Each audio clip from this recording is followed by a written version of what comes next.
Suhel Dev, Bharatiya Samaj party के राष्ट्रीय अध्यक्ष ओम प्रकाश राजभर जी, आज उन्होंने बहुत बड़ी बातें कही हैं सभा से। आइए उनसे कुछ बात करते हैं और पूछते हैं कुछ सवाल। सर, ये बताएं कि जो अनिल राजभर जी हैं, उन्होंने आपके ऊपर एक तंज किया है और चल रहा है कि आप जो है मीडिया के लिए केवल मनोरंजन मात्र हैं। इस पर आप क्या कहेंगे? देखिए, एक लोडर होता है और एक मालिक होता है जी। मालिक अपने हक के लिए लड़ता है, लोडर मालिक के इशारे पर बोलता है। जी जी। एक समान अनिवार्य फ्री शिक्षा लागू कराने के लिए बुरी बात है, ये उनके लिए बुरी हो सकती है, लेकिन समाज के लिए अच्छी बात है। प्रदेश में 25 करोड़ आबादी आज घरेलू बिजली का बिल माफ़ कराने के लिए अभी आपके सामने लोग हाथ उठा रहे हैं। इस पे बोलने की औकात हैसियत नहीं है। गरीबों का इलाज फ्री में कैसे हो, इस पे बोलने की औकात नहीं है। सामाजिक न्याय समिति की रिपोर्ट कैसे लागू हो, इस पे बोलने की औकात हैसियत नहीं है। और ओम प्रकाश राजभर बनने के लिए दोबारा जन्म लेना पड़ेगा, तब शायद बन पावे लोग।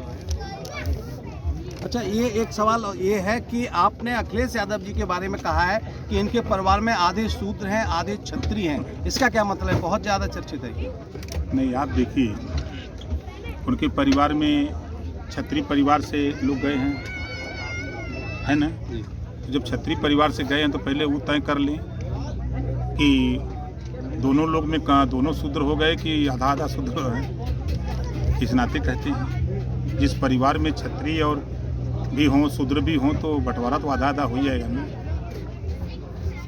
अच्छा, आप जाति जनगणना की बात करते हैं, अखिलेश यादव भी मांग कर रहे हैं, लेकिन आपने कहा है कि वास्तव में बसपा और सपा जाति जनगणना की मांग कर ही नहीं रहे, अखिलेश यादव दिखावा कर रहे हैं। इसके पीछे क्या है? देखिए, जब सरकार थी, जब पावर था, तब अखिलेश यादव जी ने जातिवार जनगणना क्यों नहीं कराई? 5 साल ये मुख्यमंत्री थे। मायावती जी भी मुख्यमंत्री 4 बार थे। जब इनकी सरकार थी तब ये जातिवार जनगणना क्यों नहीं कराई? आज जब सत्ता से बाहर हुए, जब हम 20 साल से इस बात को कह रहे हैं कि बाबा साहब डॉक्टर अम्बेडकर जी ने संविधान में व्यवस्था दिया है हर 10 साल पे जातिवार जनगणना, तो आपने इसको क्यों नहीं कराया? सत्ता से बाहर होकर के भीख क्यों मांग रहे हो? भीख मांगना बंद करो। सत्ता में तो नहीं कराए, सत्ता से बेदखल होने के बाद पे चिल्ला रहे हो बेमतलब का। कौन सुनेगा आपकी बात? क्या ये दिखावा है केवल? वे एकदम खाली दिखावा है, ये ढोंग है। अगर इनके पास सच्चाई होती तो ये सत्ता में थे तो ये कानून बना दिए होते, जातिवार जनगणना के लिए बजट दे दिए होते और जनगणना करा लिए होते, तब मैं मानता कि नहीं, हाँ ये सच बोलते हैं। राजभर जी, आप अभी ऐलान कर रहे थे कि अखिलेश यादव को समाजवादी पार्टी को पीछे कर देंगे 2024 में और 27 में जो है बिल्कुल ही इनको हटा देंगे, लेकिन अखिलेश यादव लगे हैं थर्ड फ्रंट बनाने में, तीसरा मोर्चा बनाने में। वो बंगाल और वो तमिलनाडु और वो दिल्ली की बात करते हैं पूरे देश में। तो इसको आप कैसा देखते हैं? क्या कुछ कामयाबी मिलेगी? देखिए, केसीआर आके कै वोट दिलाएंगे यूपी में, ममता जी आके कै वोट दिलाएंगे यूपी में, लालू जी आके कै वोट दिलाएंगे, केजरीवाल आके कै वोट दिलाएंगे? अकेले ना हो गए। ये खाली बीजेपी का सहयोग करने के लिए है। वास्तव में पिछड़े दलित के 2 दुश्मन हैं उत्तर प्रदेश में। ये मायावती जी और अखिलेश जी कहते हैं बीजेपी और कांग्रेस दुश्मन है, हम कहते हैं कि मायावती और अखिलेश दुश्मन है। अगर ये दोनों हित चाहते हैं पिछड़े दलित का, तो ये दोनों एक क्यों नहीं हो जाते? दोनों अलग अलग क्यों लड़ते हैं? इस नाते ये पिछड़े दलित के 2 दुश्मन अखिलेश और मायावती, दूसरा कोई नहीं है। और नहीं तो ये लोग वास्तव में समाज का हित करना चाहते तो सत्ता में थे। अखिलेश जी, मायावती जी भी सत्ता में थी, तो फिर ये बैठा हुआ आज यहाँ जो बंजारा समाज जुटा था, इनके लिए क्या किया? छोड़ दीजिए दूसरे को। पाल बघेल के लिए क्या किया? प्रजापति के लिए क्या किया? कश्यप बिंदी मल्लाह निषाद के लिए क्या किया? नाई गुण कुम्हार के लिए क्या किया? पटेल के लिए क्या किया? साक्य सैनी माली कुशवाहा के लिए क्या किया? जुल्हा दुनिया अंसारी साईं दर्जी फकीर के लिए क्या किया? किसी के लिए किया हो तो बतावें। किस मुंह से ये बोलते हैं? इनकी कथनी और करनी में बहुत अंतर है भैया। राजभर जी, अखिलेश यादव का कहना है कि अगला जो चुनाव होगा 2024 का और विधानसभा का, वो आलू के पीछे होगा। आलू की कीमतें 650 रुपये राज्य सरकार ने घोषित की हैं और ये कह रहे हैं कि बहुत ज़्यादा होनी चाहिए। उधर जो किसान यूनियन के जो राकेश टिकैत हैं वो भी कह रहे हैं ज़्यादा होनी चाहिए। तो आलू पर ये संग्राम क्या है और आपकी क्या मांग है पार्टी की? कितनी कीमतें होनी चाहिए? देखिए, जब ये सरकार में तो इनसे पूछिए कितना बढ़ाए थे। उन्हीं से सवाल होना चाहिए कि जब आप सरकार में थे तो कितना बढ़ाए थे।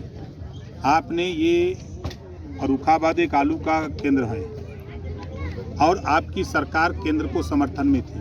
केंद्र में आपके पिताजी रक्षा मंत्री थे। क्या आपने एक भी चिप्स बनाने की फैक्ट्री फर्रुखाबाद के आसपास कहीं लगवाई? अगर लगवाते तो आलू की डिमांड बढ़ती। आज जो आलू कोई खरीद नहीं रहा है, सस्ते रेट पे बिक रहे हैं, तो उसका वैल्यू होता, रेट मिलता। हम भी किसान के बेटे हैं, ऐसा नहीं है। जो आज किसान अनाज पैदा कर रहा है उसका लागत मूल्य नहीं मिल रहा है। ये बीमारी पूरे प्रदेश में है। अब आलू की जो वास्तविक कीमत है, वो जो खेती करता है वो तो वहाँ जा ही नहीं रहा है। जो खेती नहीं करता है, आप बताइए कै मेरी आलू अखिलेश जी बोए हैं, कै मेरी मायावती जी बोई हैं आलू? योगी जी से पूछा जाए तो जो आलू नहीं बोया है वही तो सरकार चला रहा, तो कहाँ जाने, जाके पैर फटे बेवाई सो ही जाने पीर। अच्छा राजभर जी, क्या चाहते हैं, कितना आलू की कीमत होनी चाहिए? आपका क्या पार्टी का मानना है? देखिए, आज की तारीख में आलू की कीमत अगर 1000 रुपया कुंटल भी हो जाए तब भी कम है वो। तो अभी जो प्रदेश सरकार ने घोषित की, ऐसे कम मानते हैं आप? बिल्कुल कम है। नेताओं की तनख्वाह जरा देख लीजिए, नेताओं की तनख्वाह उठा के देखिए और किसानों की तनख्वाह उठा के देखिए मजदूरी।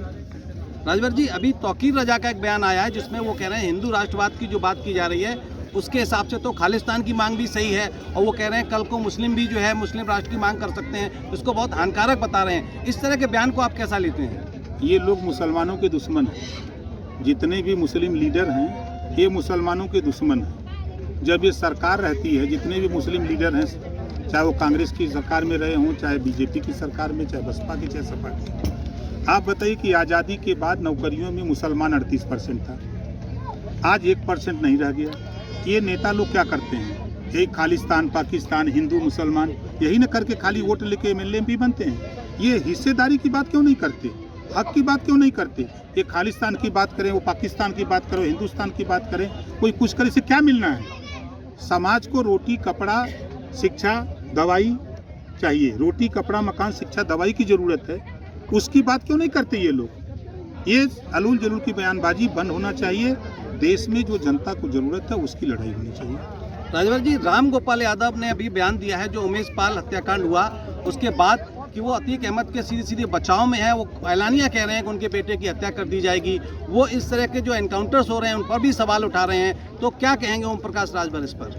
देखिए, राम गोपाल जी तो लगभग 100 मुकदमे लिखे गए हैं जिनके ऊपर, उनको बचाने के लिए मुख्यमंत्री के पास गए थे। तो आप क्या जोगेंद्र सिंह यादव की बात कर रहे हैं? नाम हो सकता है उन्हीं के वही हो। नहीं, राम गोपाल जी तो उन्हीं को बचाने के लिए, उन्हीं को बचाने के लिए गए थे। उनके ऊपर मुकदमे हैं ना। अब जिनके ऊपर मुकदमे, उनको बचाने के लिए राम गोपाल जी मुख्यमंत्री से मिल सकते हैं। लेकिन 69,000 शिक्षक भर्ती में घोटाला हुआ, 68,500 शिक्षक भर्ती में घोटाला हुआ, 12,460 शिक्षक भर्ती में पिछड़े दलित का घोटाला हुआ। क्या कभी राम गोपाल जी गए मिलने? क्या अखिलेश जी गए मिलने? क्या मायावती जी गए मिलने? अगर मिला तो ओम प्रकाश राजभर मजबूती से सदन से लेकर सड़क तक मुख्यमंत्री से भी जाकर के मिलकर कहा कि ये धोखा हो रहा है पिछड़ों के साथ, दलितों के। अपराधी को बचाने के लिए तो मुख्यमंत्री से मिलोगे, लेकिन जब शिक्षक यहीं हमारे संजय नायक जी हैं यहीं, उसमें अगर ये रिजर्वेशन होता तो ये कम से कम हजारों लोग गए होते वहाँ। लेकिन इनका उस मामले को लेकर नहीं जाएंगे, लेकिन अपराधी को बचाने के लिए जाएंगे। तो इनको शंका है कि अपराधियों को पाल के रखे हैं तो अपराधी मारे जा रहे हैं, तो इनको डाउट हो रहा है कि कहीं वो न पीट दिए जाए। एक अंतिम सवाल राजभर जी से, बहुत बड़ी चर्चा ये है कि राजभर जी अगला जो 2024 का चुनाव है या 27 का है, बीजेपी के साथ मिलकर लड़ने वाले हैं, और कहा तो ये भी जा रहा है कि पूर्वांचल की 2 सीटों पर समझौते की बात चल रही है। कई बार बीजेपी के प्रदेश भूपेंद्र चौधरी साहब की सिटिंग हो चुकी है, इस पर कितना दम है, क्या कहेंगे? राजा को पता नहीं मुसहर बन पाट ली। नहीं, क्या ऐसी चर्चाएं हैं? ऐसा कुछ नहीं है। निकाय चुनाव अकेले अपने दम पे लड़ेंगे, और लोकसभा का चुनाव आएगा भी, बहुत दिन है, साल भर है, तो फिर देखा जाएगा, फिर बताया जाएगा क्या होगा।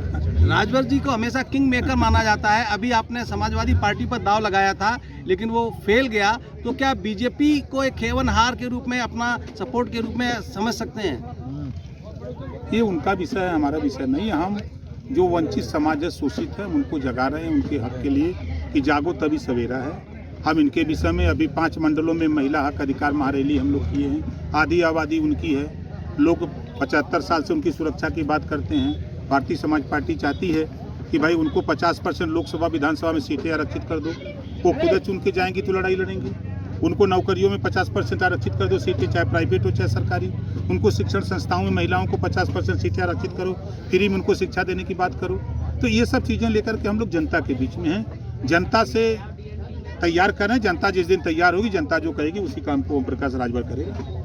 तो ये थे हमारे बीच ओम प्रकाश राजभर, जो कि सुहेल देव समाज पार्टी के राष्ट्रीय अध्यक्ष हैं। इनका साफ कहना है कि ये निकल पड़े हैं, पूरे प्रदेश में यात्राएं कर रहे हैं, सभाएं कर रहे हैं, और ख़ास तौर से अखिलेश यादव जी के खिलाफ तंज कसते हुए इन्होंने कहा कि उनको हम 2024 में पीछे छोड़ देंगे, और 2027 में तो वो कह रहे हैं कि उनका हम कहीं बहुत पीछे छोड़ देंगे, और उनको लगेगा कि सुहेल देव पार्टी के सामने वो बहुत पीछे हैं। एटा से ABP गंगा के लिए राकेश भदौरिया की रिपोर्ट।